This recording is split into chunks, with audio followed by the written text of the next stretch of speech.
Recording in progress. We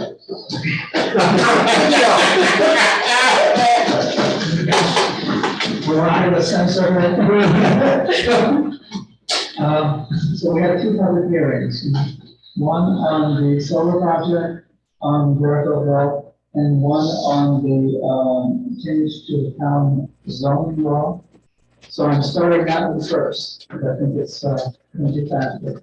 So as was posted in the newspaper, we're having a public hearing on proposed changes to the zoning law. Essentially, what that does is it incorporates our new battery storage solar projects, changes some of the setbacks and fencing requirements for solar installations, and also transfers authority to issue special use permits from the ZBA back to the town board. So that's what that local law will do. So, does anybody have a comment or a question regarding that?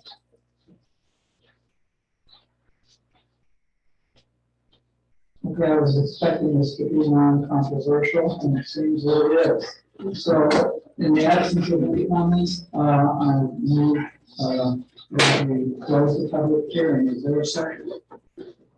Thank you. All in favor, say aye. Aye. Okay. We have terminated that public hearing. Now I would like to convene the public hearing on the solar project on Jericho Hill. And I guess I'll just open the floor to anybody who wants to comment and ask a question regarding this. I'm going to give people who physically showed up first choice. If anybody here wants to comment on the solar project on Jericho Hill. And then we have a loop on everything, it seems to go on around here, I knew about the new project on top, and no idea about the project across the street. And so, I'm not opposed to the project, but I was curious about, is there a site plan that shows everything? I don't have any of that information, so.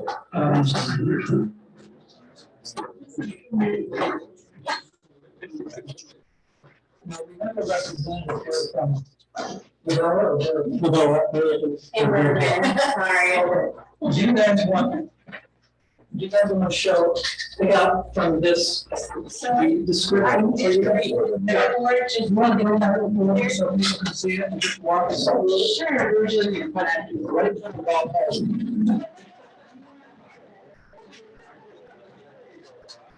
If you want, I can. Wait, there's a chair in the ball. There's a chair there. So people who are zooming in. Yeah, the developer, Delaware Solar, he called in and he. Is that where I mean?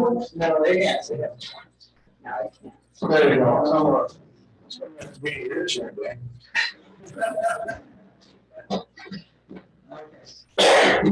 Do you want me to do a quick little introduction for it? I would like you just to point out what's on here. Sure. So, Delaware Solar is proposing to develop and construct and operate up to 4.98 megawatt AC solar farm. So, and we have lease agreement with the property owners at 5568 Jericho Hill Road. Where is this? Yeah. Where's the rest of his house? Right across is. House is right from the home. Yep, that's an existing driveway. Yeah, okay. So this is right across here. That's all. Yeah. So the solar project will occupy approximately 31 acres in the 162 acre parcel. The solar panels will be installed an existing grade via a racking system that is supported by steel piles driven into the ground, and that reduces ground disturbance, so there'd be no grading, it would just be vertical piles. The angle panels measure 3 feet from the lower side to 16 feet on the taller end, and it'd be a tracker system, so what it does is it just passes on the tracker. An 8-foot tall wire mesh fence with locking gate will surround the posts around the perimeter. A proposed pervious driveway from Jericho Road to the project area. So that's this driveway would be considered pervious and that we work with the That's gonna be the construction road and everything that's gonna happen through there? So, yeah, so the construction road, they have an entrance, the construction entrance, and if there's any grade issues, which there should be with this site, they would normally do like, they'll do like a mesh with, a more solid rock, and then they would take it out and put this previous, better previous road in. But, I'm not sure what the contractor would have in mind. Access down through the booth and the building right here. Right. So, that goes through there. No. Okay. And so that's what we have proposed. We also submitted a photo simulation with the last, maybe a couple days ago. Yeah, and I think I did bring some as well. And they included with the leaf talk simulation as well. Sure. I think you had sent a digital copy of that to the town. Yes. Is that something, Dan, you can put up on the screen? Yeah, sure.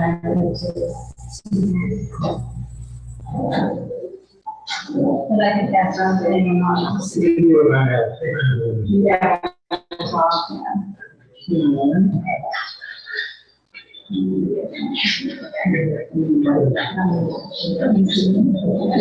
Okay, Chris, you're without or without? You're both without.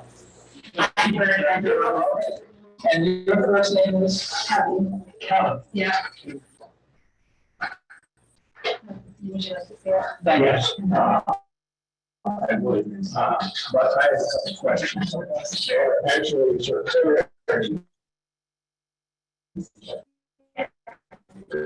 Could you explain how many actual acres will be fenced in? Sure, so the additional tree clearing, cutting, so there's cutting and then there's clearing, so inside the fence.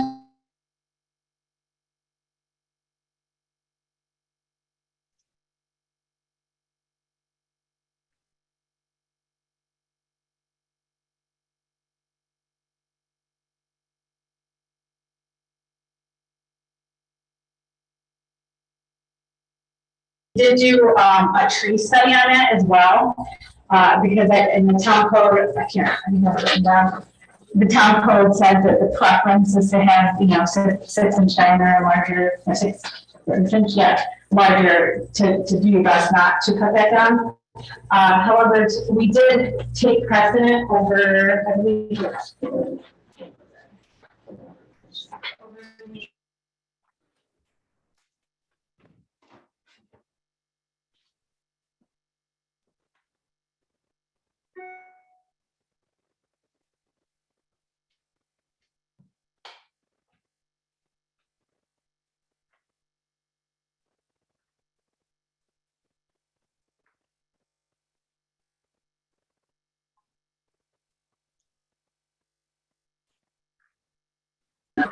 right? We can see something that was, used off. Yeah. Yeah, but that was the first initial, but we also did a tree survey, so that should be. So that happened,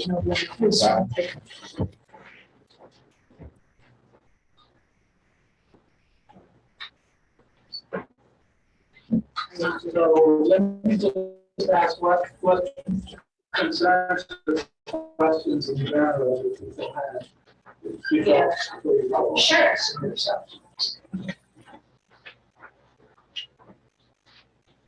Okay, so evidently, we don't have any major concerns. How about people who are zooming in? Do we have any comments?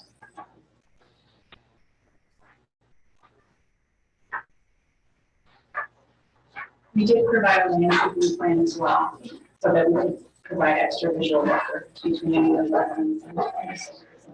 That was in the latest. Yes, the submission.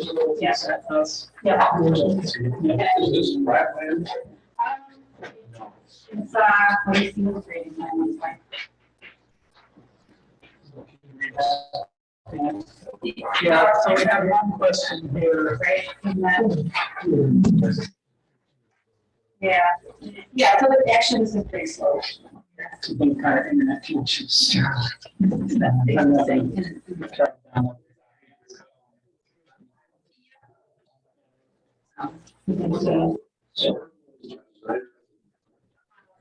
So Delaware River Solar is the developer and Bergman is the engineer that put together the plan. Yes. So you were. Yeah. So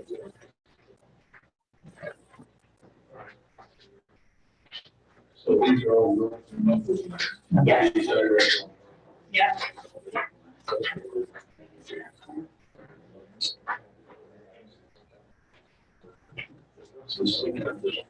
So in the middle here is where the transformer pad is. There's extra parking and stuff for when it's under construction, but they removed that after construction. And so the only thing that is like basically solid is the concrete under the transformer pad.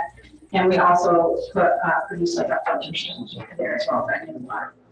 These go to 115 kV line. I actually don't know the electric on that side. I'm still. Just for minute purposes, would you be ready to introduce yourself? Yeah, my name is Richard Stewart. I'm a councilman in the town of Howard in Tibet County. And also on my own farm, I'm a farmer. And on my own farm, there is entered into a lease option agreement for a solar farm covering 81 acres. So it's in very incipient stages. Thinking maybe next year. Okay. So. And you two are, This is my wife. okay. And would you be willing to introduce yourself? Here for the you already deal on that? I'm a budget. Okay, good. Now, Yeah. the question up there is what will be the disruption of wildlife? Their thoughts. So can you comment on wildlife?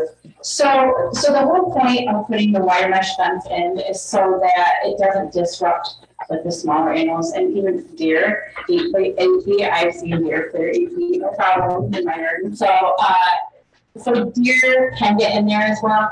Bear, I don't see that happening, but as far as like bald eagles and things like that, we do the proper environmental permitting ahead of time. I don't believe, I haven't checked, but I don't believe that there's any bald eagle habitat in the vicinity.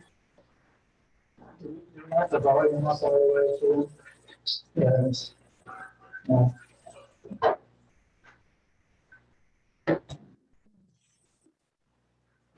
People can't hear. Sorry. That's not good. To manage vegetation underneath the panels. Sure. Pete, are you on? I don't know if you thought. Possibly not. So typically what they do is they'll hire like a local company or whatever, and they'll come in and weed whack, every time the grass gets taller. Sometimes it depends on the landowner and what the town wants, they'll hire actually sheep to come in and graze. But I'm not sure what the town prefers or if that's been talked about at all. But there will be no chemicals used. It'll just be like, Hold that up like that so I can see what.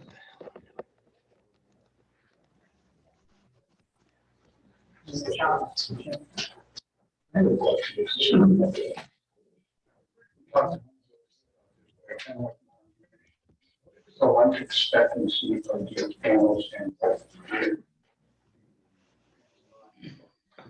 That kind of explain a little bit. sure. Who's responsible for disposing of it? Right. So we submitted the commissioning plan as well with the original package, and the life expectancy for this project, the lease should be anywhere from 25 to 30 years. After that, so the commissioning plan, they should probably open up a bond. I'm not, each town is different. Financial requirement for. Yeah. So Delaware River Solar will put up the money It's at 100%. to, that will cover whatever it is in 30 years down the road. Most likely, a lot of panels will be sold secondhand because there is a life expectancy beyond those 30 years. It's just not Most at of the, those people I don't recognize. percentage. big money with that developer. But like third world countries or, I recognize it. That's actually a big difference.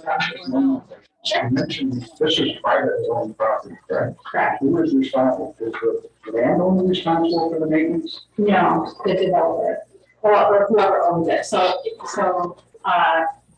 Right now it's Delaware Solar. If they were to ever choose to sell it, that contract, the whatever keeps the permit with the town will then go to whoever owns it. So they would then be responsible for decommissioning and whatnot, and on the travel. Yeah. Situation, Justin will continue to own the property. Pay taxes on it, and doing farmland. Was that, no, after the development. Tax fees increased because of this? Question. Just like this is going to be where there's an ag assessment, the benefit to the farmer is covered. That is the benefit, in my case, I benefit from an ag assessment on this 155 acre parcel. And as my taxes have been diminished because there's an ag exemption. I have to pay that up. Part of my lease agreement is that the solar company pays that up for me. So it's not a burden to me. And then any increase in the ordinary assessment of the land because of the solar panels is borne by the solar company. And, we have windmills in Howard as well. And these things are exempt to a degree from taxation. But any increase in tax, these become a separate parcel, even though it can't be a de facto parcel. It's considered by the assessor. The same with our windmills. They put a value on the parcel, and that they get their own tax bill. So it doesn't fall to the property owner to have to recover from the solar company. Let's say the solar company goes bankrupt, and then so they have their own matter to pay the tax. A separate tax. And so from your experience in Howard, was there an increase? Yes, yes, there is. And the windmill, we have 27 windmills, and we're going to be getting 7 more. Next 3 or 4 years. There's a benefit to everybody. Because there's certain things that are not exempt. The windmills are not exempt from the fire protection district. If you have one here, I don't know how you're organized here. But the tax base in Howard is about 100 million. But the tax base for the fire protection district is about 160 million because of the windmills. So the tax base increases for the special districts. Yeah. Okay. And I'm not sure if the council will pilot. There'll be a pilot, which will be to pay little taxes, so they don't pay taxes in a certain sense like the rest of us do. They make an annual payment. We get it in January along with taxes from them. In terms of benefit to the rest of the community, I mean, I assume Justin's getting paid rent per acre. Yeah, they'll be getting state rent, and there'll be some benefits to the fire company, and the town will receive pilots on this project negotiated by the IDA. Okay. And that's split between the school district and the county and the town. So we'll be getting, we would get, I'm estimating we might get $10,000 to $12,000 a year extra tax revenue in the town. School gets The school gets a separate. They'll get a and the county gets a cut. So it's not big. And there also can be a host agreement. Well, that includes the host agreement, that's. Okay, but the host agreement is. I don't know what And essentially, it's more than what it would have been under ag anyways. So, if it was just a farm compared to what it would be with the solar, if the taxes are higher. I idea, just something I'm thinking about. I mean, I just became aware of this, Yeah. you know, when I got the letter. So I'm glad it's coming. And I'm not sure Over there. what NICEAG has planned for there yet, but usually what you can do is like NICEAG will let you know that there's community solar in your area and you can buy into it. And typically, where I am down in like the Binghamton area, it's like Disable the screen sharing. 10% reduction if you sign up for it, up to, like like some people will see up to 10%. Yeah. So.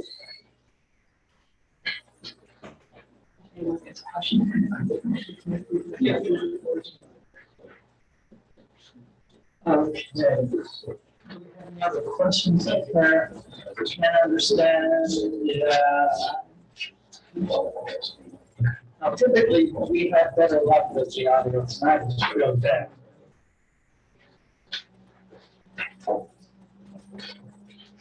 Let's see, you don't have any ads. Zoom people are trying to get organizations to, well, they're gonna get money and you might get some money if you allow an ad here during the meeting. So. See down on the side there. Any questions? There were no more questions in the chat. Does anyone want to raise a question verbally on Zoom? If you can chime in, you're welcome to. One thing.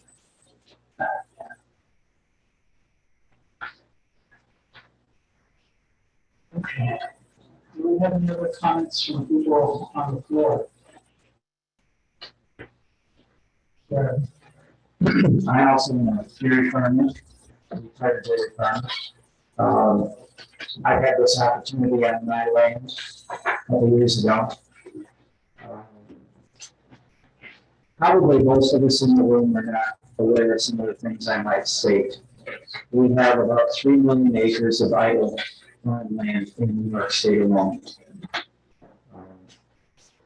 Most of the landowners were farmers previously, so they have a lot of building around in New York State.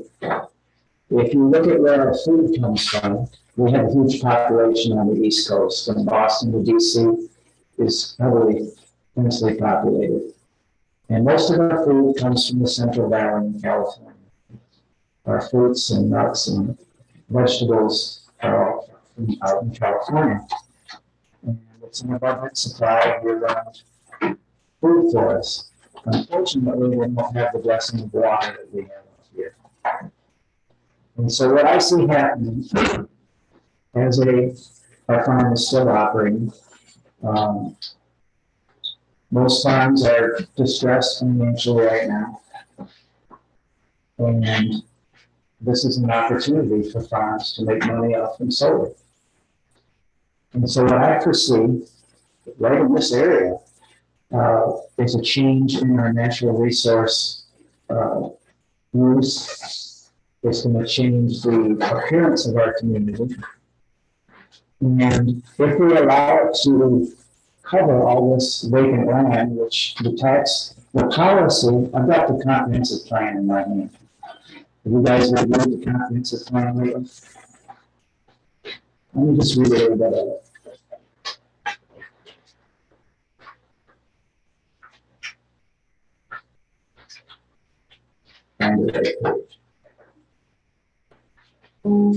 It talks about the policy that we have in our communities determines the use of our land.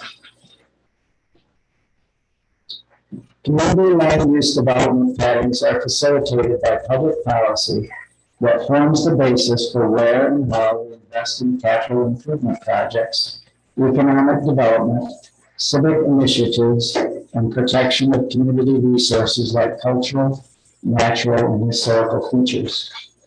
The town and village of Alfred is a community in Allegheny County that takes great pride in and assigns great value to its rural residential character, small town atmosphere, high quality agricultural and forestry land, and scenic and other natural resources. Preservation of the town's irreplaceable scenic sites air quality, water quality, and character is of significant value to the town and to the tourists who visit here. The town's rich natural environment is a valuable asset that creates a sense of identity and well-being for residents of the area. Preserving and protecting the agricultural, scenic, recreational, and other natural resources of the town is important for both a healthy environment and vibrant economy. Aesthetic issues are real, and they evoke strong reactions from people. Now, I'm not particularly against this project. I see many more projects and larger projects in the near future. And if this converts all these natural resources and beautiful views that we have, and if that is being marketed, this county is the wilds, and people are coming here for deer hunting and recreation and ATVs and just to get out of the city, and if it's all built up in the grass and meadow, and it's shiny, it's going to change the atmosphere of our community. The bigger impact, long term, if California no longer supplies us with the food that they've been shipping out here, and if their water is a determining factor in that, and they're unable to, I don't think anybody in this room, maybe you are, Iowa, in my mind, is rich farmland. Iowa imports 95% of their food. Did you hear what I just said? They're corn, bean, and hogs, and they import 95% of their food. And if you go across the Midwest, it's becoming a desert because it's corn and beans and open topsoil. And we're changing our water cycles, and we're changing our food production systems. Now, starting out by saying we have a huge population on the East Coast. If the food stops coming from California, and if we cover all these 3 million acres of vacant farmland, against either one of those. And if the motivation for that is to bail out financially distressed farmers and to give them a tax break to do this, would it not be a better idea long term to change that policy to benefit the farmers financially and put these panels on their barns and buildings and help them out that way, rather than covering all this vacant land that we need for food? Because I don't know about you, but I'm going to get pretty hungry here in a minute. And I'm going to fill my belly. And I can't eat electricity. I'm not against electric solar panels, I'm not against the windmills. But we need to have a policy that gives us the right incentive to do the right thing with the right place at the right time. Now, 30 years from now, if I'm wrong, you guys will all laugh about this meeting and say he was a fool, and I hope you're right. If I'm not wrong, and we need food, and we've got all this grass covering all these acres, and all our farmers are gone. By the way, there are 30,000 dairy farms left in the United States. But last year we lost 600 in Wisconsin and 400 in Vermont. And it's going down every day. 3% of those dairy farmers make 68% of the milk. You hear what I just said? Last year we went through COVID, and the stores were vacant of meat. Not because there weren't pigs and cattle to slaughter, but because the facilities were closed, because we have consolidated our food system so much that when there's a hiccup, we don't have food. We need to have a policy whereby we're thinking all around the whole picture and not just what's going to give you an easier income and an easier living. By the way, the Commissioner of Agriculture's job description in the Kinney's Law Book is that he will provide a good standard of living for all farmers, because everyone depends on them to eat, so they can do their jobs. And that is not happening right now today. We have a cheap food policy in this country, and that's why the farmers are going out of business. Alfred State College was Alfred, Ag, and Tech. That's where I went and studied agriculture. And they don't have agri students up there right now. They have vet tech students, but nobody's going into agriculture because it doesn't pay. And that needs to be addressed. Now, I'm not against the solar development or the windmills. They're beneficial. But if we neglect the farmers in our food system, what are we going to eat? So to bring it back to this project, where we cited this project with the landowner, it was chosen so that they can maintain their rotational grazing pattern for their cattle, so that they can continue their farming operation along with this solar. So I totally understand and appreciate where you're coming from, but for this particular project, the goal is to also maintain the ag. Any other comments on this from anybody here? Anybody zooming in? We don't have any more chat coming through. Okay, I think we can call this public hearing to a close and move on with the regular meeting. So I move that we close this public hearing. Is there a second? I'll second. All in favor, aye?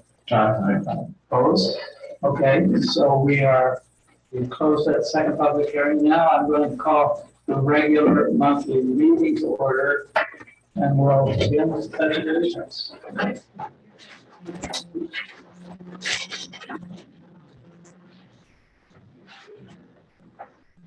Allegiance to the flag of the United States of America and to the republic which stands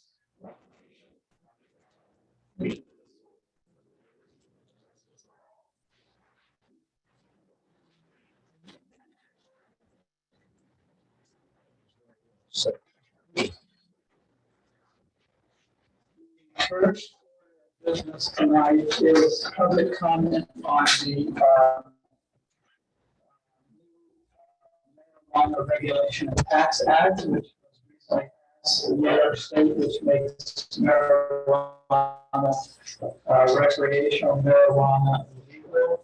And we had put a questionnaire online, and then we offered some, asking people their opinion as to one, whether the town should prohibit marijuana, and if they don't prohibit retail sales, would they approve having on-site consumption?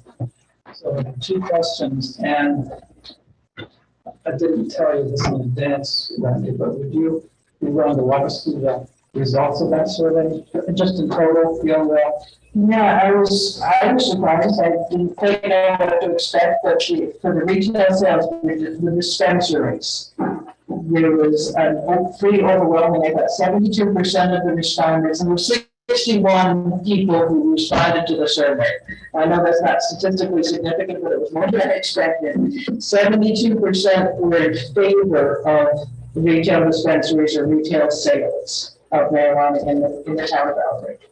And as far as the on-site, so if you think about it, the dispensary and retail sales is equivalent to a liquor store, that you would purchase and then throw it away. The on-site consumption establishments are much more akin to a bar, where the marijuana is purchased there and consumed there. And that was 58% 32% against. Which surprised me. There were a lot of comments. I distributed a summary of comments.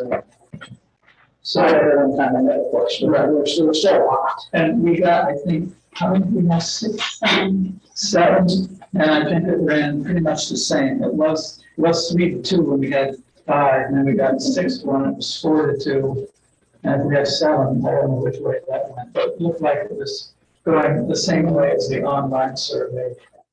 So, the option that resides with municipalities is if they wish to pass a resolution prohibiting sale or prohibiting on-site consumption. So, if we do nothing, those are. So the purpose of this comment period was just to give voice to these results and comments that people want to add to that. So the floor is open if anybody wants to speak or try to speak.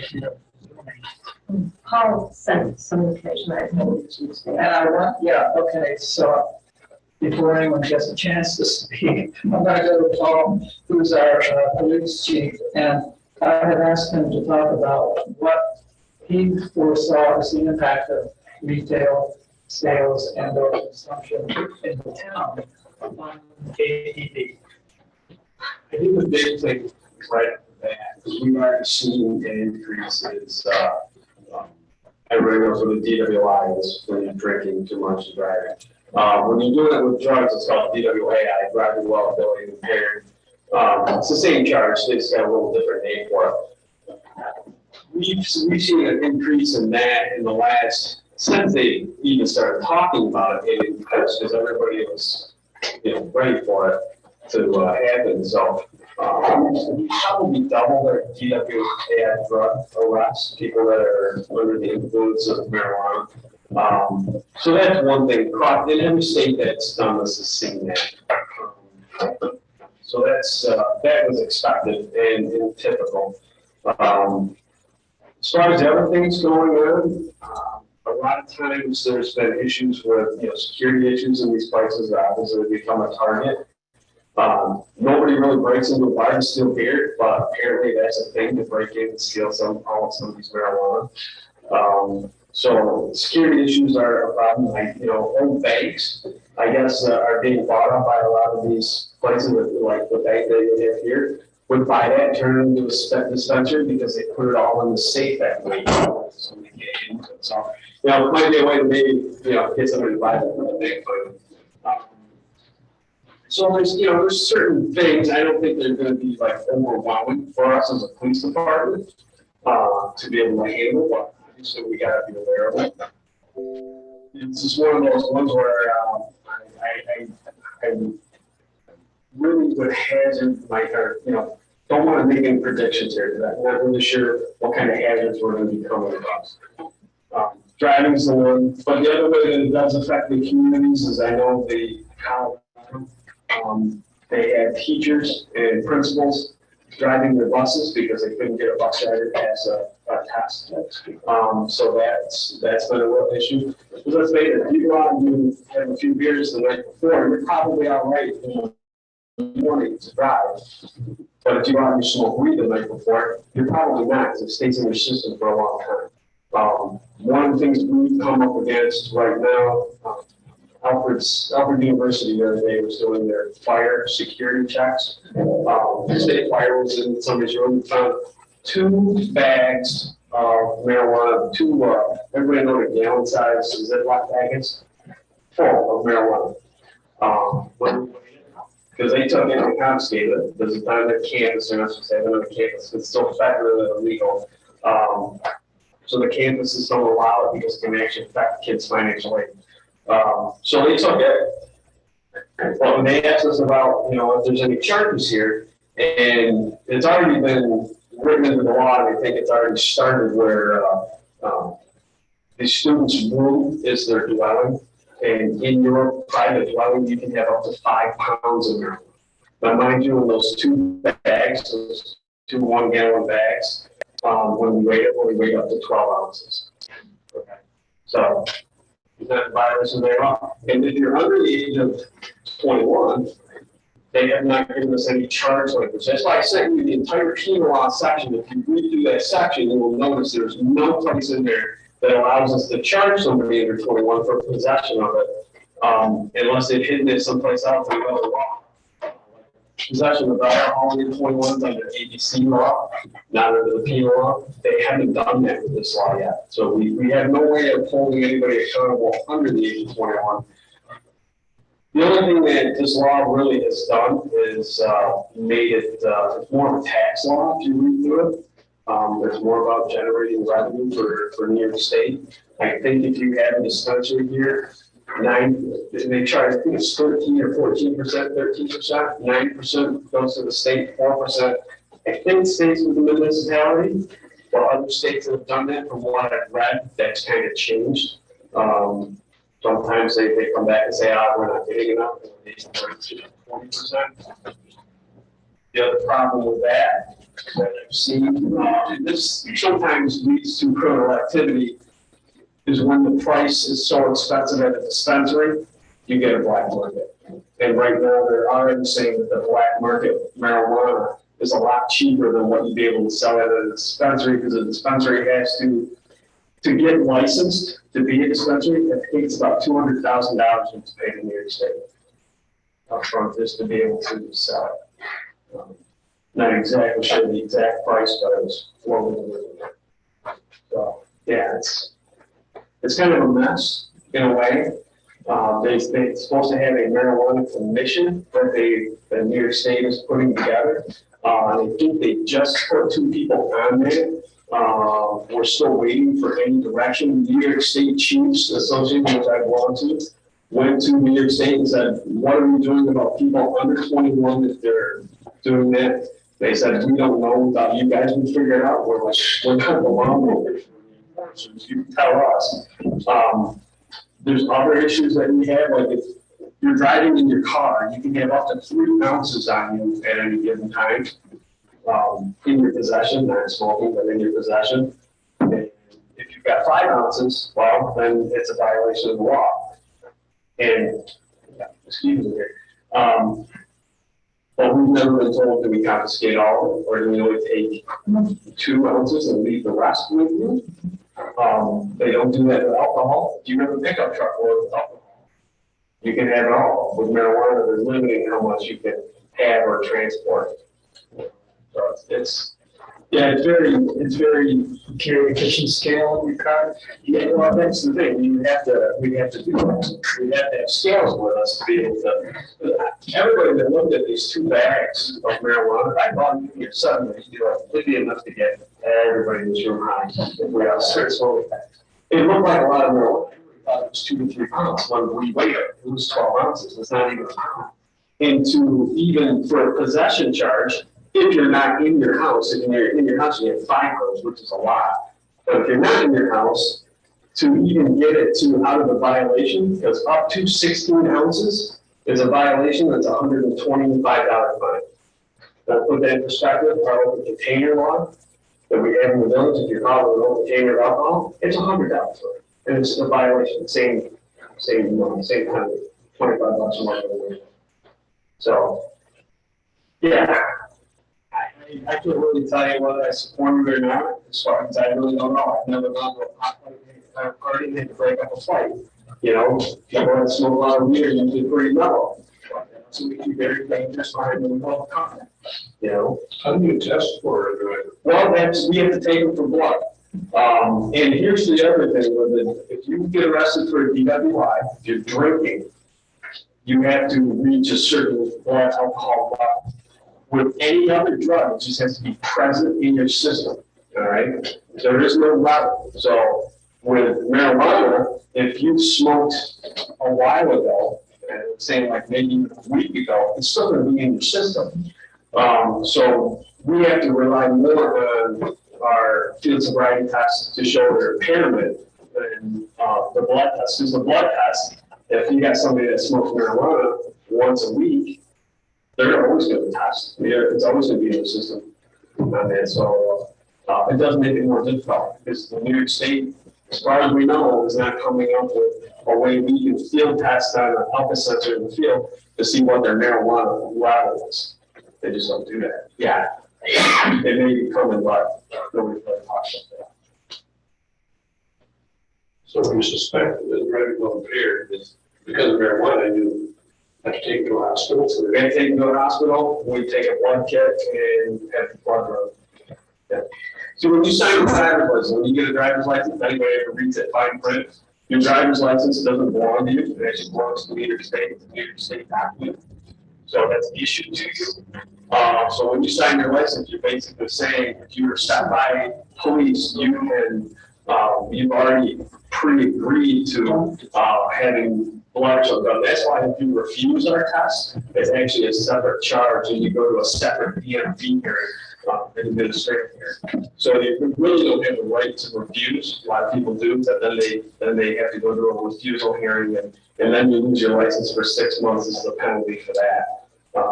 So we've always got the right, as long as we've got reasonable cause, which all of our reasonable cause now is caught on camera, so it makes it a lot easier for us. So yeah, that's kind of it in a nutshell. Okay. We'll see. Any other comments? Sure.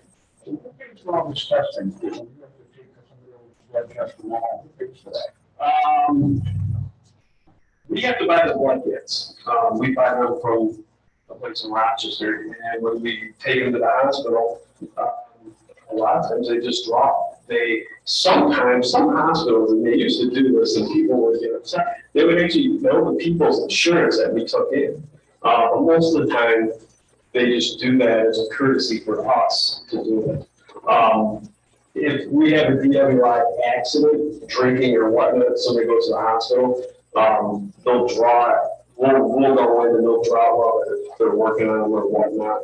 And just so y'all know too, we don't have to tell them that we're doing it. It's considered implied consent, especially if they're unconscious, that we do that. So when you're having blood drawn, it's not, it's then held up, not just in New York State, but federally, that the consent is already implied in it.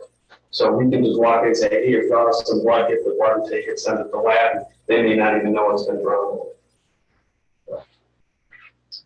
Thank you, Paul. Yes. Any other comments from anybody regarding marijuana? Okay, I guess. I have one question. Yeah. If you decide that you do not want to sell and or use in the town, do you have to pass a local law to do that, or just not going out? We would have to pass a local law. We have nothing to say about use, though, if it's legal.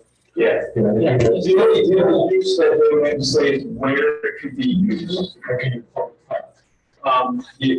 Yeah, and that's kind of a good question too. Like, if somebody wants to have a place where they can all go sit and smoke, that's the thing that they could have a local law against. But yeah, if you're sitting in your house, you do anything, a local park, maybe, because you can't use it where it specifically says in the law you cannot smoke it where cigarettes can't be smoked. Right. So you can't smoke cigarettes or you can't smoke pot. I thought that was like a law said, you know, no smoking in the public park, you can't smoke that way. But they've also come out and said you can't smoke cigarettes in restaurants and bars, but yet if you create a place to do that, who's to say that a bar couldn't get the same license when they have a weed bar? Yeah, there are several bars. What's that? Yes, there are several bars. Yeah. It's a one-way street if you allow it, you can't back. Yes, that's true. Now, you just allow it if the sentence change. Okay, shall we move on? Thank you, Paul. Thanks, everyone. Thank you, Wendy, for doing this. Okay, I guess we can move on to other business. Next, comments from guests. Jim stayed late last night, about 8:30 with the minutes, so what's that, forgot to send them out. So, we'll forego the approval of the minutes. You all received.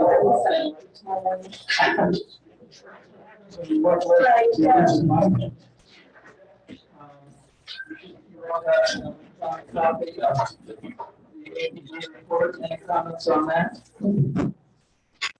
Code enforcement officer report, if we get one.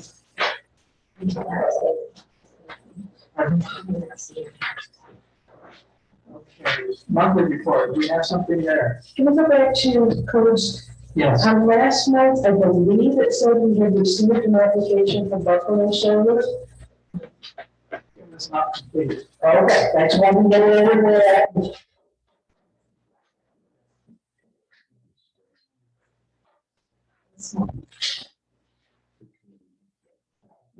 So as long as developing.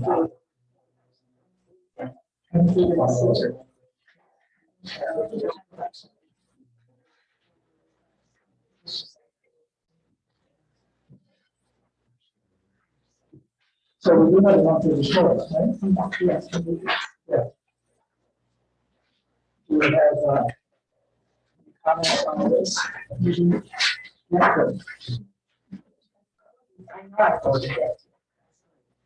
And then as I was getting ready, You know what, there was no attachment, so I thought that had to be done. That's, I've got a print copy here. I need, because I'm making a conversation of bringing. Right. I don't know why I do such. But there was discussion about, something was missing, so I thought maybe it was supposed to be there. Yeah, and I looked there, so. Well, that's, she did send it. I can go make a That's. Yeah. And I think we would spend that time to just, yeah. That's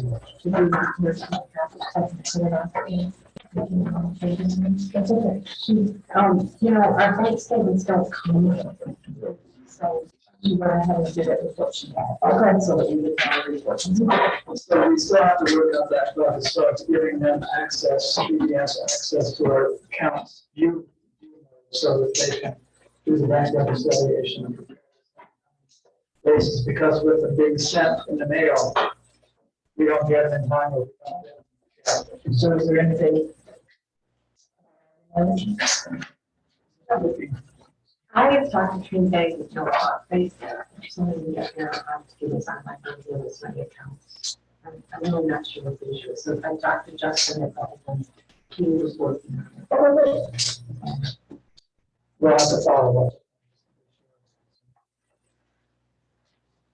Because that's what, Twin's got and all this stuff. But once we establish accounts for the, ARP money, then it will come out of that. Okay. But I have put some of it down. That's fine. Or they have put I some. can get that information. Yes. And this shows we haven't gotten our state aid yet, right? No, we won't get it to December. That's why that's not good.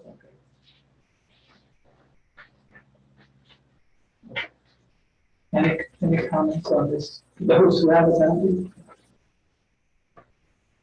Thanks for giving me the return, so. Yes, thanks, Jason, got an internet connection. Just the rest of the package. Tomorrow, right? Yeah. We're good, we're good.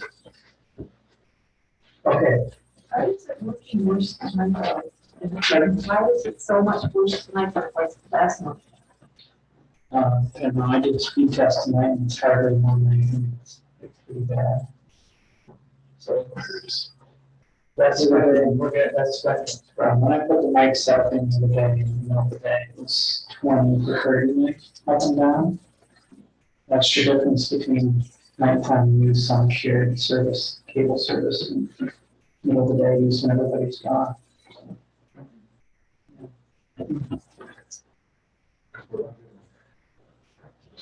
We won't have that trouble with the fire, right?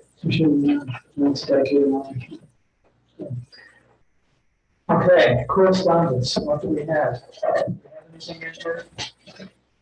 We have,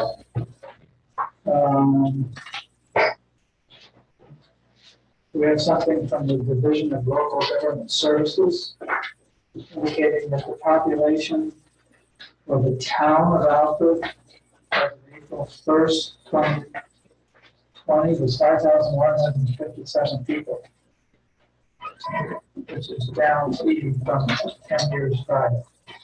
Of course, that includes all the students, so that's why the number's so high. Permanent residents, what would there be in the town?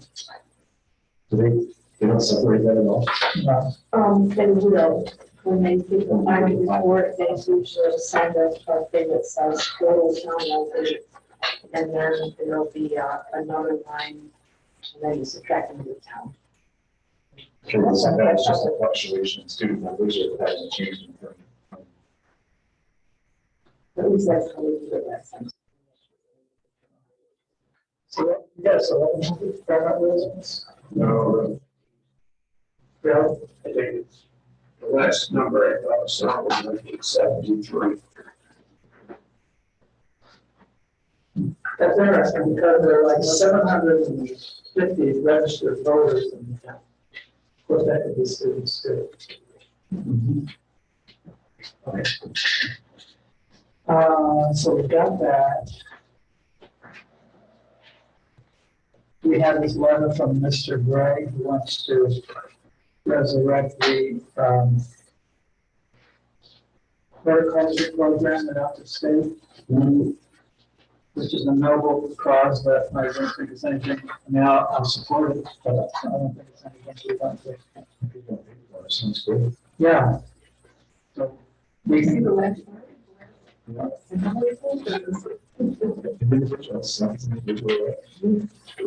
the initial cost would be $200 million. Yeah. The project will cost the school and taxpayers nothing. So I motion to approve. What did you pop with? Nobody's asking anything, it's simply fairly informal. About the ideas, it's not wonderful. Yeah.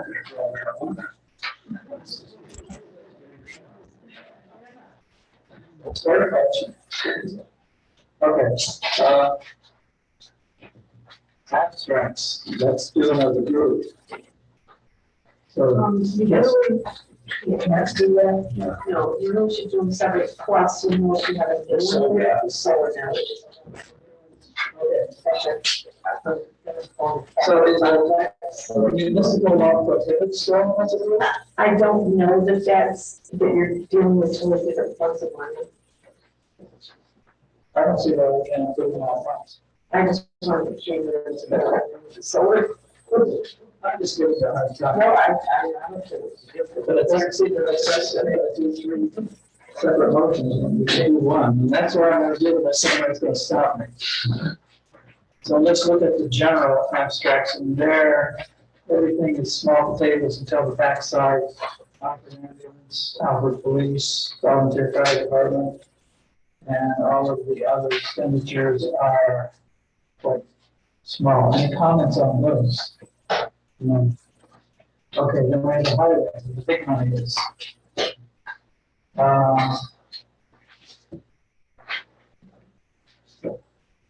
Okay.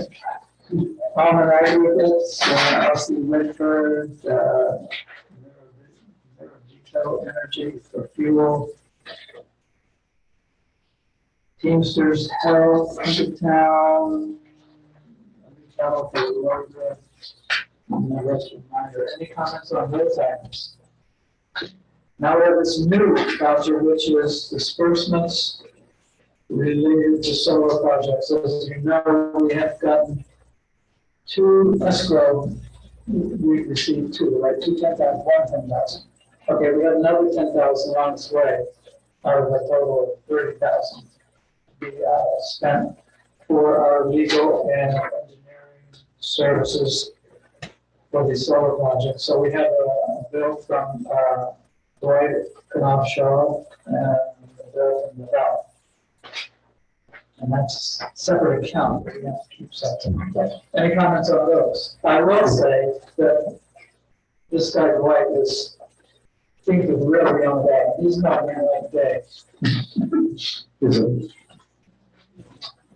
And lots of emails, yeah.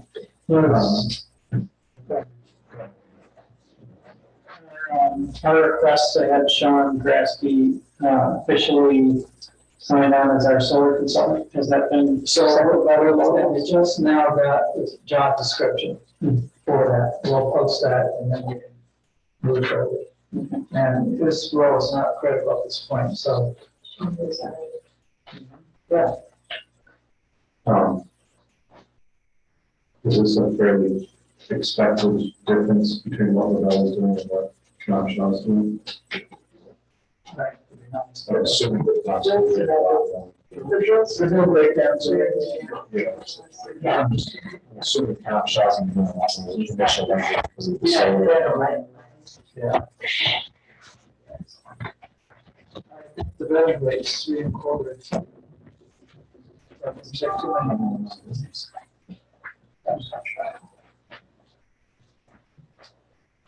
Are there any other comments on these bills? Is there a motion to pay for this? Thank you, Wendy. Is there a second? Second.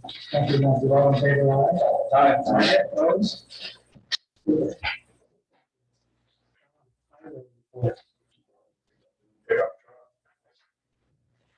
Sure, we'll put down 14 Mac.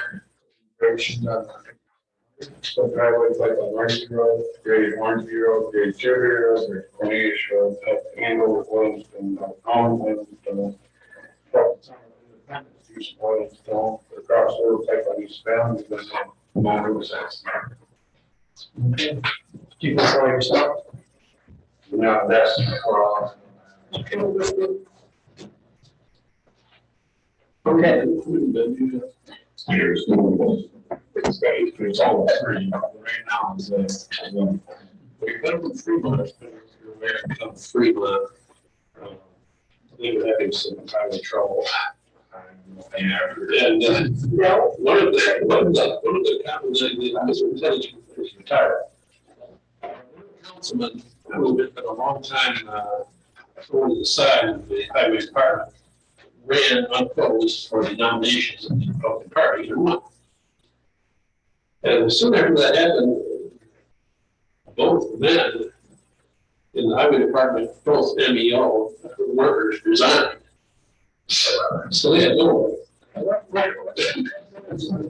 Well, Stevens Mills. Okay. It's going a little late. Okay. So what benefit was they got rid of the teachers? We had two people leave and we hired two more. And, so, okay.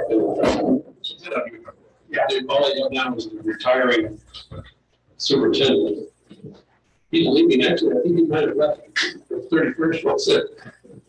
And I guess the new guy who's will be elected, I assume, they think they may appoint him, so they at least got one. I don't know how that's gonna go.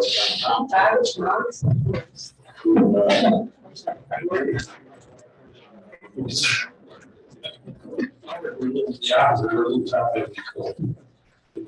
We're 6. Yeah. We did have 7 miles of road. 93 miles, but.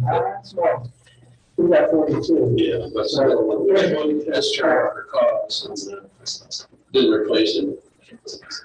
Up to the shred, I was. Okay, thank you. Supervisor's report, I just got a couple of things. The information for the fire special use permit for the retail bakery is in the hands of the county planning board. They'll be meeting the 3rd Wednesday, so hopefully that will wrap up that issue. We have a new member, the board is willing to appoint that person tonight. Kristen Beck is willing to serve on the ZBA. She is a retired Navy SEAL, lives in Madison Faisal House.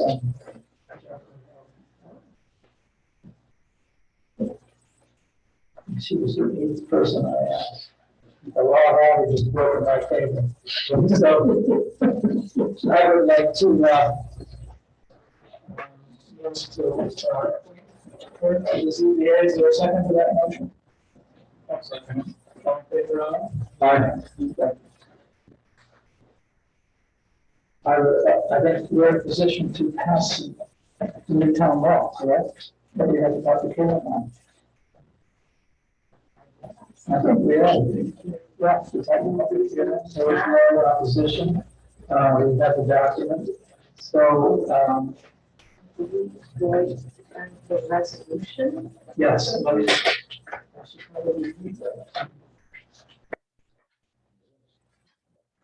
to read all pages, but I'll read the preface. You've all received a copy of this in the email. Okay, so this would be. Let me send it. Is it? Never received one alive. August 12th. I can tell you that. Here it is. Do you have an email on August 12th? Yeah. Okay. Resolution introducing battery law. Yeah. Oh, yeah. You got it? All right, so then I can conclude the vote early.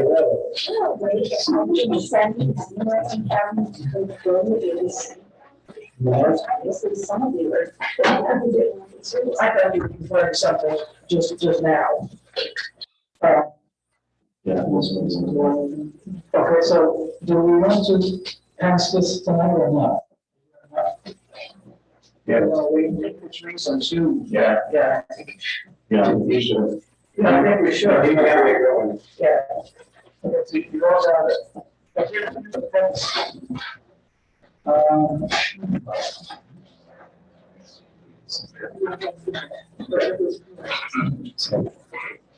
So what it's going to do, this is local law number 1/2021. So it's going to,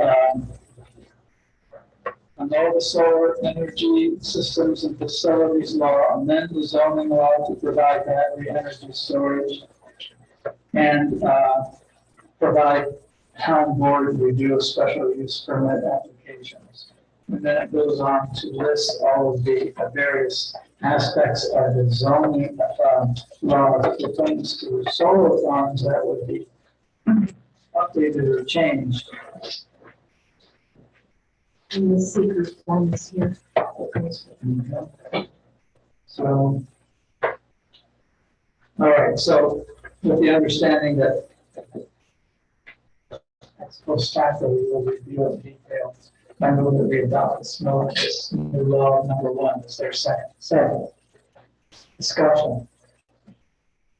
All in favor, aye. It is passed. It will become effective when it is recorded in the Department of State, which will be about a couple of weeks, so. That's enough. Okay. Board's report, Jan, do you have anything?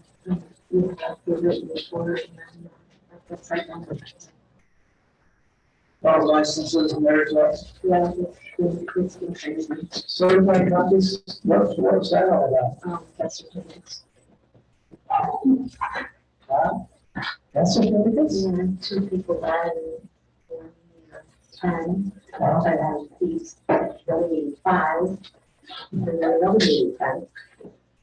And then there was a little, the next one, 5 copies of the marriage license. And then hunting licenses, in fact. And I guess Walmart doesn't sell them anymore, and Calvin doesn't sell them. So, well, everybody up here, so every day we get a line about it. So. Okay, so. Yeah.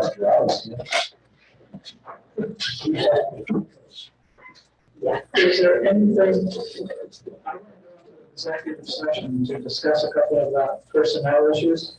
I would like Bob to join us for that. But before we do that, are there other things to come before the board? Is the ZBA full now? The ZBA is full, although we do have one member who would like to get off, but it is full.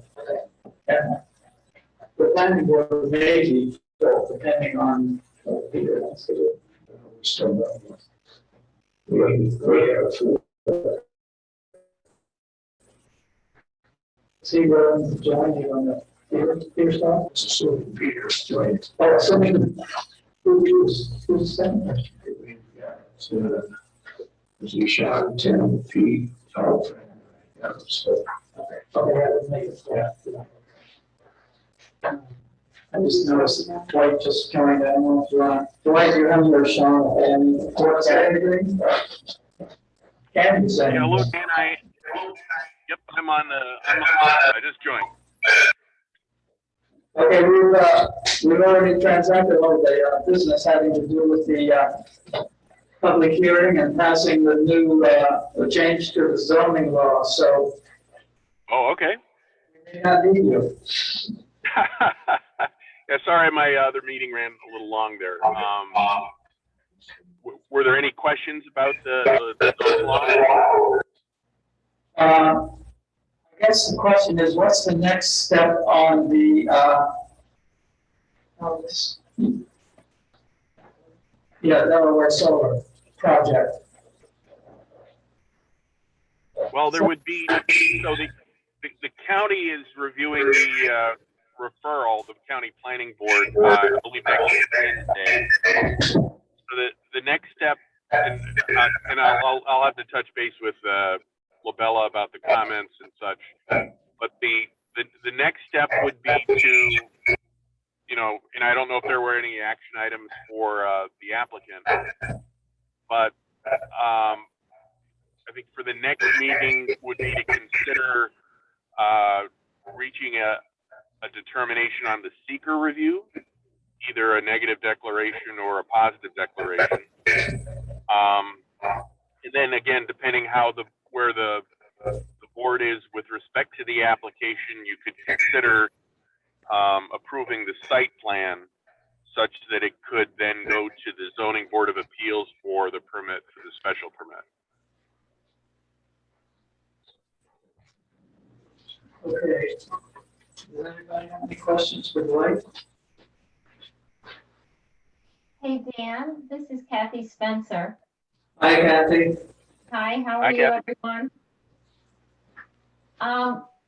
Labella did prepare some comments. I believe Chris Santola is in attendance and he can go through the comments.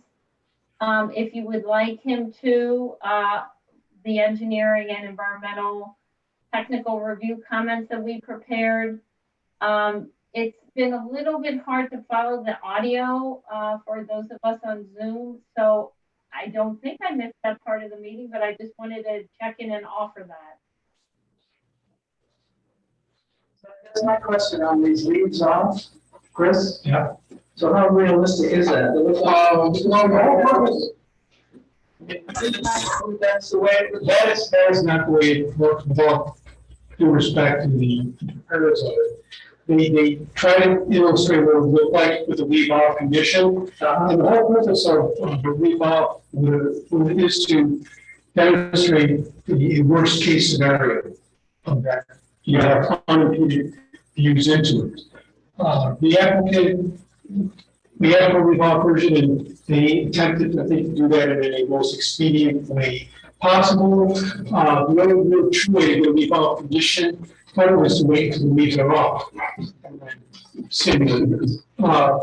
However, the applicant did provide a landscape plan that increased the plantings behind the existing wooded areas along Jericho Hill Road, which if you could see through the trees, those would certainly add additional buffer and screening to that, because they did prepare a landscape, no landscape plan, but they put plantings with evergreen shrubs along Jericho Hill Road and evergreen trees along Pine Hill Drive. Help supplement the existing vegetation. The photosims the new photosims as presented, I don't think are really what we wanted to see. We really just want to see the worst case scenario, and it's one of those things where there are other ways rather than waiting. I think the applicant, like I said, tried to make up for it, did make up for the fact that originally there was no landscaping. They've since added some screening behind those existing ones. If there were, do we have that on this, the landscaping? No, it would show up in all, like we have this. It was meant to the complete site plan set. Or can you show on that big chart where it would be, the one, the board out there and all that? Yeah.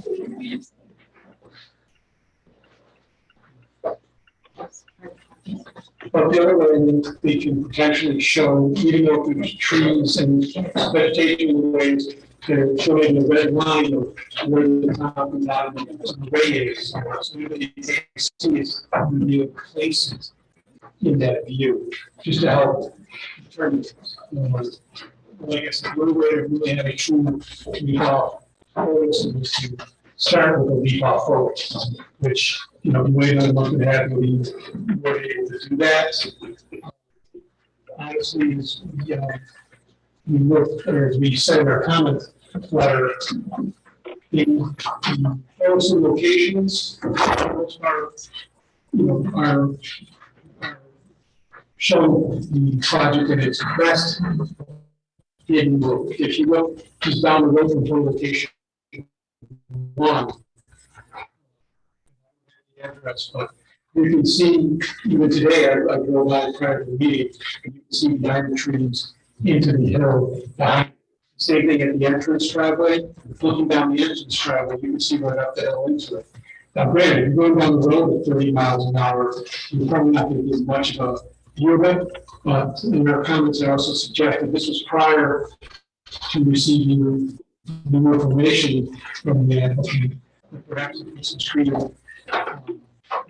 fence line at the end of the entrance, this way, when you're driving by, you don't necessarily see that.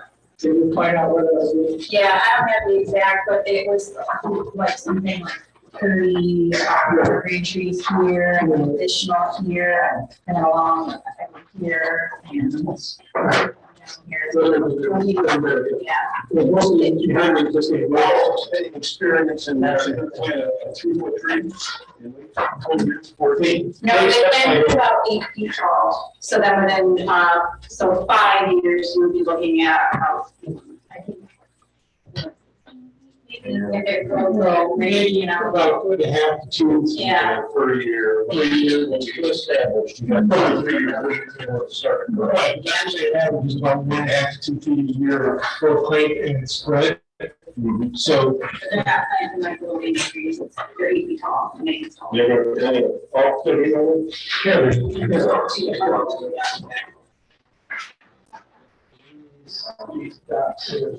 How about space going? I think there's space that will be on center. That kind of. Yeah, there's 3 different times that we do 2 trees and 1 shrub that's recommended, it should be on that plan.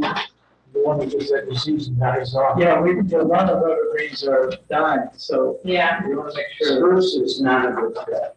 No. I'm sure if you get a preference, They're living trees.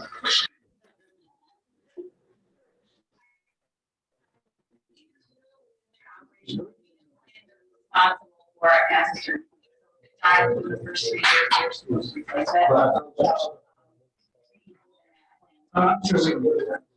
So, it's like, eastern red cedar, white spruce, and birch. White spruce is not a white spruce is good, like, every time they're dying. Yeah, my iron hunter, I think I lose spruce. I think some of them doing well, that one does grow, there's one. The spruce is not really either. Arborvitae, unfortunately, they don't get real fat, but they seem to be doing okay. We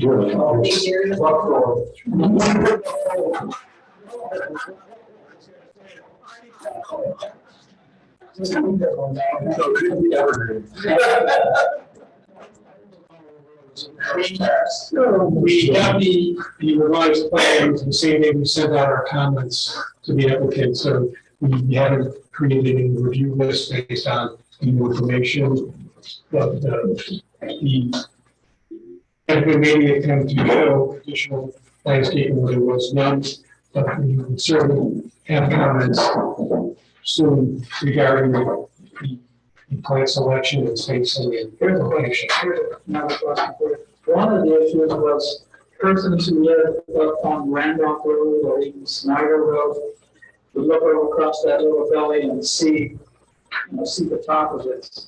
But one thing that's being done in this project is to take out a number of acres of trees in order to move this up the hill. What if there was no down the hill as far as possible, so that you didn't take out as many trees, but it might also take it out of line of sight from persons on Randolph and Snyder Road.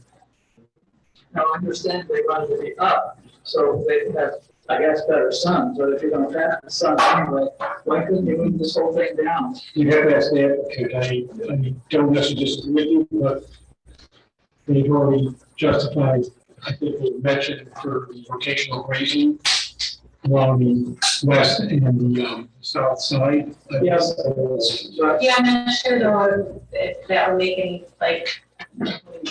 well, I mean, if you take this number of feet, move it down, that means these guys are all gonna come off the highest part of.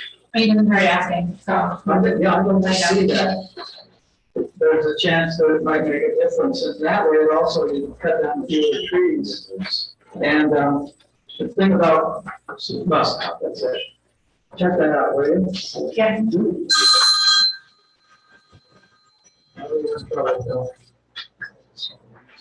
I'll second that. Okay. Okay, it might help. I don't know how much room there is there, but it looks like there's some. Looks like they want to cut on the backside, so you don't get shadow, street shadow. Here's morning sun. This, they're treating that, if you move down the hill, they're still gonna maintain cut. You might take the woods out, you might not see the hills. But this area here is where, That's the highlight. this is where it looks come out the shape. Yeah, Yeah, but this is already clear here. The only thing I can take out is that the landowner might have wanted to, but I don't. that's all right. So if they were trying to make sure like had one kind of strip between the rail. I mean, we're looking at moving it down. Yeah, I mean, the other thing it's gonna do is this open field down below, you start moving it down like it's. Yeah. So now we're talking about maintaining farm acreage and that taking that production. Yeah, which the change is moved from the transmission line out to Route 12 to go into the Nicens line. You're gonna change the angle, which will change where the transmission line goes. As far as grazing is concerned, if they're willing to cut down trees to put in solar panels, they can cut down trees and graze it. So that's a wash in my book. From a developer standpoint, I can say that they probably did want to go as close to Jericho as possible. In my mind, I'm thinking that the landowner wanted it to be above against the overhead electric right away that they have. So they're probably trying to minimize the gaps between, overhead, electric, and then have a gap and then have, loose land. They're probably just trying to keep all of their property up front and on all That seems like that could be overcome fairly easily. yeah. Well, I'm sure it could, I don't know. Yeah, I understand that's Yeah. But that's, look into it, will you? Oh, yeah, definitely. Well, let's assume everything goes forward, it's going to break ground on that. Until next year. Kathy, are you there? Yes, I'm still here. Did Can you hear me? I can hear you. You got those questions that I forwarded to you from the planning board? Yes, I did. And I think as Chris indicated, we just received some of the information we requested almost coincidentally on the same day as we requested, or we forwarded our comments on to the applicant. So we still need to sift through and understand the answers that were provided and start putting together our impact analysis for the seeker environmental assessment form part 2 and 3. So we will be taking the questions from the planning board into account as we answer and prepare those sections for the EAF part 3. Okay, so you'll be giving us a written response to those questions somewhere in your work? We will be, at this point, I'm planning on responding to those questions within the format of the part 3 narrative that we produce. So, you know, there is a section called impact on water, impact on energy. And so each question on there will be dealt with in turn in the section of the EAF that pertains to it. That is our plan so far. I think that's sufficient unless you tell me you want a written response specifically to the document you provided. That sounds reasonable to me, as long as we're getting those issues addressed. I think I'm okay with that. Okay, yeah, you know, this seeker documentation does have to be prepared in a certain format to be in compliance with seeker regulations. I think, to me, that's the best way forward. As we get into that writing, which we have already started, you know, I'll make sure that things are covered and the town board will have a chance to review all that before they are, before we present them to you with the decision in front of you. So you'll have a chance to review it before you have to make the decision on closing seeker and a decision on how the project will be approved or conditionally approved or not approved, that kind of thing. Okay. As a member of the planning board, this is Fred Sinclair. As a member of the planning board, I would like to see, you must have it in writing, the questions that you have submitted to the applicant and their responses. And if you've already sent to them your questions, I'd like to see those. And then when you get the responses, I'd also like to see those. It sounds to me like if we wait until the last stage of review, we have less of a chance to provide input and perspectives on the questions. Did you do anything with noise in the review? The noise from we pounding? we have not dealt with noise yet because, so at this point, we have prepared a set of comments and those were submitted to the town board that, you know, in accordance with who's hired us, and I'm happy to send it to you, assuming the town board gives me that directive. You will see the comments that we prepared. Like I said, the day we forwarded them to the applicant's team, I think just coincidentally, they were forwarding information back. So we haven't put the two together yet. We were waiting to hear what comments came up in the public hearing today, and we need to await the county planning comments from 239M review. And when all that information is in, we will be working more seriously on getting the part 3, including the noise, put together, you know, for town board review. So you know, the way normally we work is I would like to respond to the town board, and then the town board can share that information with whoever they want, or the town board can tell me every time we send a submission to copy you. But, you know, right now our response is directed to the town board. What's your timetable, Kathy? When do you expect you would have part 3 completed? We know that the next town board meeting is in October. Once we get, you know, it can be a little tight for us to have everything put together for a part 3, give you enough time to review it and comment, and wait for the comments from the county to come in. So I'm looking at the time frame between now and your October meeting and thinking things would have to move very quickly for everyone to feel comfortable closing seeker in October. So far, this project has progressed exactly like every other solar project we have been involved in fact, maybe a little quicker.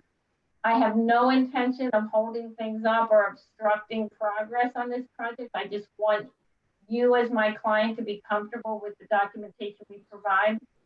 So we can really push the envelope and try to get you something in a week or two, and then you'd have to turn it around to us back in another week so we can have it all prepared for your October meeting, or we, and keep fingers crossed for October, or we just plan on closing seeker in November. when does our 90-day clock expire? I don't think there is a 90, Dwight, correct me if I'm wrong, but at this point, it's in the town board's hands to prepare the part 2 and 3 based on having adequate information from the applicant. We have just received information from the applicant and have not determined if it's sufficient yet because it came in on Tuesday. So I don't think we have a clock running at this point, but Dwight, please correct me if I'm wrong. Yeah, I think the seeker clock, like you say, hasn't quite started. I think at some point it becomes 30 days, but I think that would be, I think if it went to November, I think that would be fine. The 90-day clock that Dan's referring to is, there's a provision in the current zoning law where if an application arrives for a special permit, there's a 90-day period where the application is deemed complete if there isn't a decision rendered. I would say it's a little ambiguous how that is treated in the context of your solar law. One of the things that the new solar law will do is clarify all that. I would say that the way the solar law is framed, there's a predicate of a site plan approval. So I would argue that the 90-day clock doesn't start until that happens. Others might disagree with my opinion, but that's what I would recommend. So you're saying that that application complete in the August meeting. So you're saying the clock did not start then? That would be my interpretation on the 90-day clock for the ZBA, because I don't think it's formally before the ZBA yet. In the context of your solar law, I think if this were another special use permit, I would have a different opinion. But I think in the context of what I think the implication is of your solar law, that the site plan approval occurs before the special use permit. So what would constitute coming before the ZBA and starting the 90-day clock? What would have to physically happen? I think it would be the meeting following the site plan approval. I would say there's two interpretations. One would be the ZBA meeting following site plan approval, which that could presumably be November as well. Or another interpretation would be the ZBA meeting after the seeker determination, which may be one and the same. So I think either way, the 90-day clock has not yet begun. So we've got time then. The ZBA needs the determination from the seeker before they can make their action. So the reason I was pursuing that questioning is I think if Kathy moves ahead and provides the information in the time frame she anticipates, that will be enough time for us to respond, and hopefully that will satisfy the planning board as well. Yes, and as far as the county referral comments, I saw Sean Grasby's on the line. I'm not sure how quickly Allegheny usually turns that around. Some counties you get it the next day or so. I don't know if that would be the case likely here. They have had the application for a month, so they would have had an opportunity to give it a pretty thorough review, at least on the initial application materials.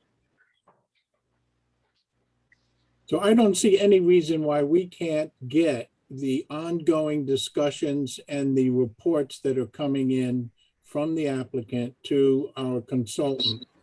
And so that we can develop our understanding of what the issues that are being talked about are in the meantime. There's absolutely no reason why we should not have access to those materials.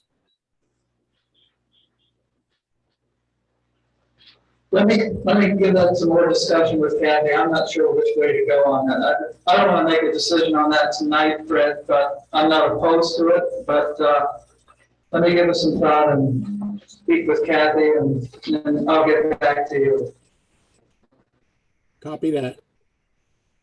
I do have a question.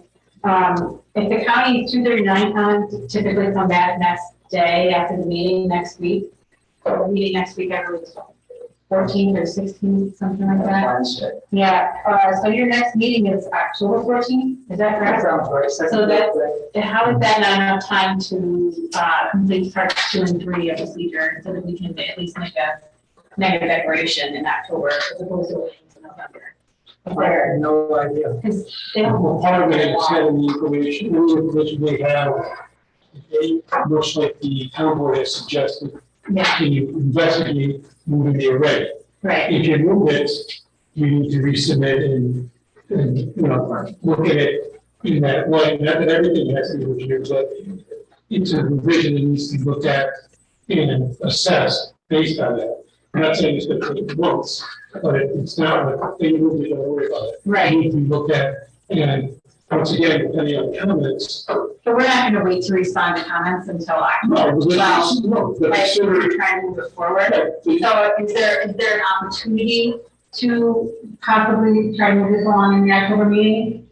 Only because typically what the developers try to do is they try to get it in under NYSERDA funding. So the sooner you have the permit, the sooner they get to secure a certain financial block. So that's the motivation behind it, isn't just, you know, to get financial incentive. But I just was wondering if there was a specific hookup or if there was something within. No, it's hard to agree with this is the timeline when you don't have all the information. Well, I understand. If all the information is presented to us in a timely manner, you're not talking Yeah. months before, but what we, as Kathy mentioned, we received your revised plans on Tuesday. Okay, So realistically, there wasn't enough time for us to review and send out comment letters. right. And for us to review the comment meeting, and certainly not for the board necessarily have enough time to review and make sure they're understanding and comfortable with our review of it. So it's kind of a three-step. It's you're responding to comments, or you're making revision, they're making a revision, us reviewing them, and then the town board being comfortable with our assessment. So that's the three prongs. It's not just one for the last, it's all three of them together that is, no, it's time, but explains the additional, well, we gave you comments tomorrow, could we have, you know, done like. Right, I just don't want it to assume that we're gonna push this to November meeting as long as everybody, like, we don't know what the times are gonna be. I just don't want it to turn around and have a meeting with the developer and say, we're not gonna get anything into November. I'd like to have a good honest try at October, you know, and then if it has to be. No, that's fine. if all the information is presented in a timely manner, it's possible to Yeah, do. okay. But I understand. it's not something that we can commit to because we have no idea how, if any plan changes or anything that they talk about tonight will affect all the parts of it. So Yeah. it's more of a moving thing, but it's really something that I think, you know, if it's done in a timely manner, we can probably get that, but we can't do it. Okay, well, we will work, or we can respond as quickly as possible. Bill, did you have a comment?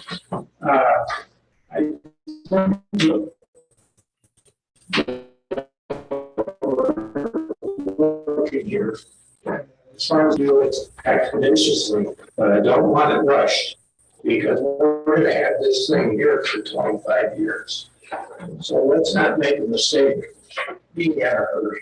If she can get the work done for an October meeting, fine. And if she can't, then it waits till November. But I don't think we want to be quick. Just my opinion. Yeah, I understand. Okay, any other comments on this? Thank you, Chris. Thank you. Any questions? Please contact Anthony yourself. Anything else before we go to executive session? Yes. Yeah. The aforementioned electrical permit that is going to be required. Yes. We, not seeing one, the town doesn't have an electrical permit. No, we have to contact, they don't walk through something that we don't do. We have to go with like a plan again with the one. Well, that's. It's written, but that's going to be required as part of the application process. You're going to do a zoning permit, an electrical permit, and a building permit in order to. With New York State fire law, correct? Yes. Which is currently. We don't have an electrical permit. Several other towns have their own electrical permits that their code enforcement officer oversees.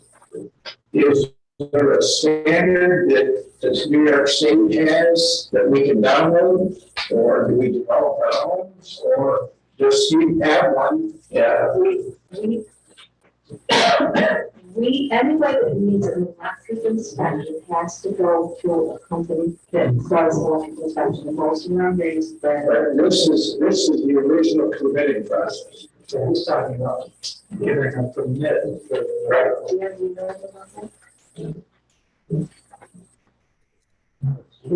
Sean, still on his, point, Sean. Sean, because we don't have the. Sean? John, are you there?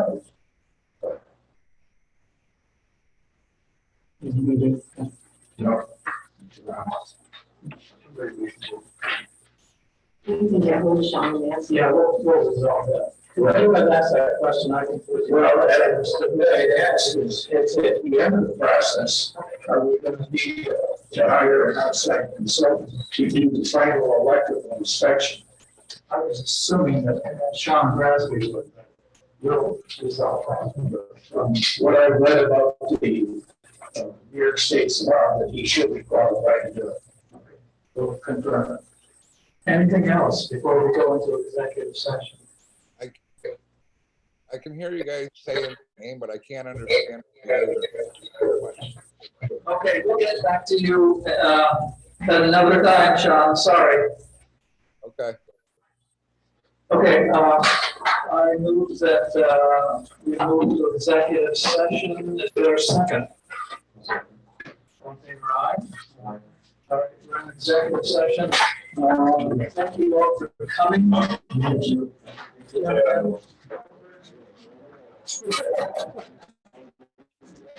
Thanks. Good night.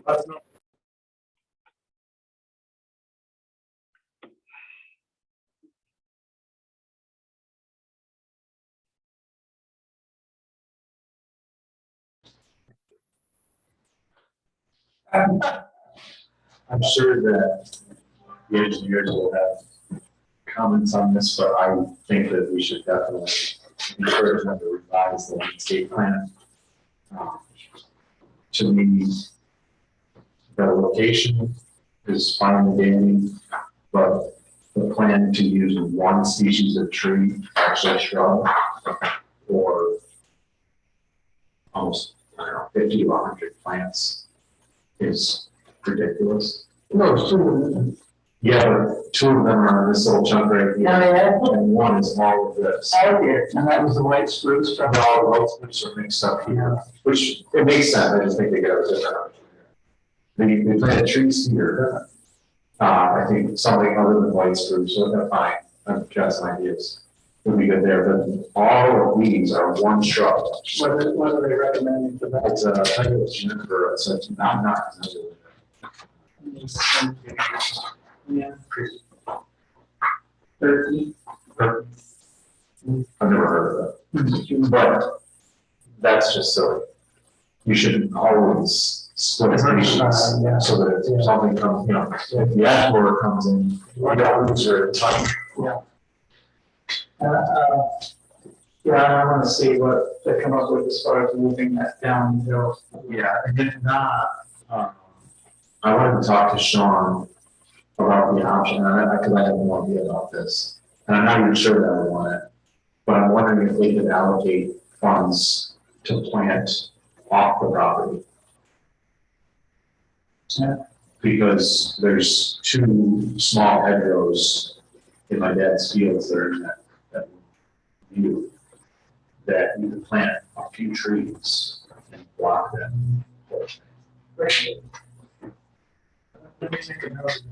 One of the, I don't remember, I think it was one of the 2 I think last time mentioned that there would be no problem planting on private property. Oh, really? No, on private property.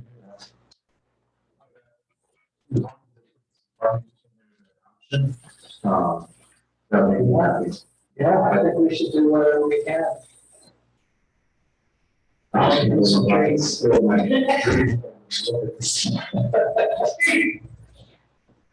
Okay, anything else we need to talk about tonight?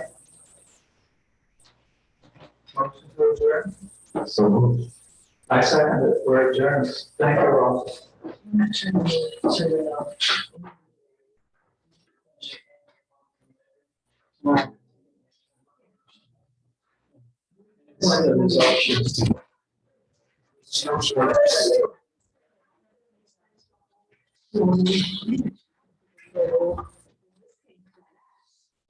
then, we left it outside.